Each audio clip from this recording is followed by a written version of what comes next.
এখন গারদে আছে সঞ্জয় রায়। সিবিআইয়ের তদন্তে মূল অভিযুক্ত সঞ্জয় রায়। সেই সঞ্জয় রায়ের আজকে কি হয় তাই দেখার, কিন্তু দৃষ্টান্তমূলক শাস্তি চাইছেন রাজ্যের মানুষ, এই শহরের মানুষ। সরাসরি চলে যাব, একদিকে দেবব্রত রয়েছেন, একদিকে শুভঙ্কর রয়েছে কোচবিহার এবং বাঁকুড়া থেকে। প্রথমে শুভঙ্করের কাছে যাব।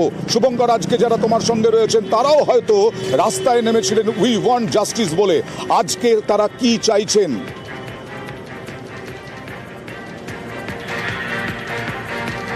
হ্যাঁ, একেবারেই দেখো অয়নদা, এই যে আরজিকর ইস্যুতে গোটা রাজ্যে আন্দোলন শুরু হয়েছিল, আন্দোলনে নেমেছিল কোচবিহারের বাসিন্দারাও, তারাও নেমেছিল। আজকে আমাদের সঙ্গে যারা রয়েছে তারাও উই ওয়ান্ট জাস্টিসের দাবিতে আন্দোলনে নেমেছিল।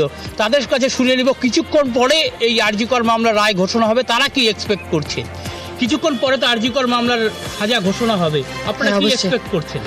দেখুন, আরজিকরের মামলার ঘটনার পরপর যেভাবে মামলাগুলো চললো, তারপরে আজকে 165 দিন অতিক্রান্ত হওয়ার পর আজকে একজনকে অপরাধী করে যেভাবে কাঠগড়ায় দাঁড় করালো, কিন্তু আজকে আরজিকরের ঘটনা, অভয়ার যে বিচার, তার এই ঘটনার পেছনে যে একজন যুক্ত না তা কিন্তু আমরা পরিষ্কার।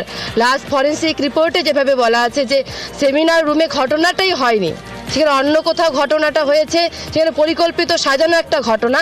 এখানে যে মাথাদের আড়াল করা হচ্ছে, হ্যাঁ সঞ্জয় রায় যদি অপরাধী হয় তার দৃষ্টান্ত